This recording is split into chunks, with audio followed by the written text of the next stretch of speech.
അപ്പോൾ ഇതാ നമ്മൾ ഫാമിലി ആയിട്ട് ഇന്നൊരു വെഡിങ് റിസപ്ഷനായിട്ട് വന്നതാണ്. അപ്പോൾ അവിടെ പാട്ടൊക്കെ ഇട്ടിട്ട് കാത്തുനും പിടിച്ച് ഞങ്ങൾ ഡാൻസ് കളിക്കട്ടെ.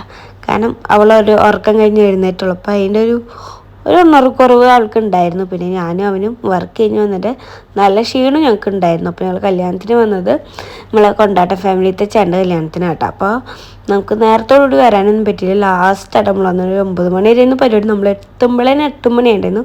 കാരണം എനിക്ക് റിസപ്ഷൻ വർക്കും കാര്യങ്ങളെല്ലാം കഴിഞ്ഞിട്ട് നമ്മൾ വന്നത്. അപ്പോൾ നമ്മളത് കണ്ടു, അമ്മേനെ കണ്ടു. നമുക്ക് ഫുൾ വീഡിയോ ഒന്നും എടുക്കാൻ പറ്റിയില്ല. ഞാൻ ചെറിയ ഷോർട്സ് മാത്രം എടുത്ത് അതും അവിടെ എത്തിയിട്ട് നമ്മൾ പ്ലാൻ ചെയ്തേക്കാം. അപ്പോൾ അങ്ങനെ അമ്മേനും ചേച്ചീനെ കണ്ട് വർത്താനൊക്കെ പറഞ്ഞ് നമ്മൾ കുറച്ച് അവിടെ ഇരുന്നു. അത് കഴിഞ്ഞ് ഞങ്ങൾ നേരെ ഫുഡ് കഴിക്കാനുള്ള പോകാനുള്ള പ്ലാനിലാണ്. അപ്പോൾ ഇവരിനും ഞാൻ പണ്ട് കണ്ടിട്ടില്ല കേട്ടോ. ഇവരിനും കൊണ്ടാട്ട ഫാമിലിത്തെ അമ്മേനെ ചേട്ടനൊക്കെ കുഞ്ഞാറ്റിയുടെ അവിടുത്തെ പരിപാടിക്കാണ് ഞാൻ ആദ്യമായിട്ട് കാണുന്നത്. അപ്പം അന്ന് ഞങ്ങൾ പരിചയപ്പെട്ടാണ് എല്ലാവരും. അപ്പോൾ അത് കഴിഞ്ഞ് നമ്മൾ ഫുഡ്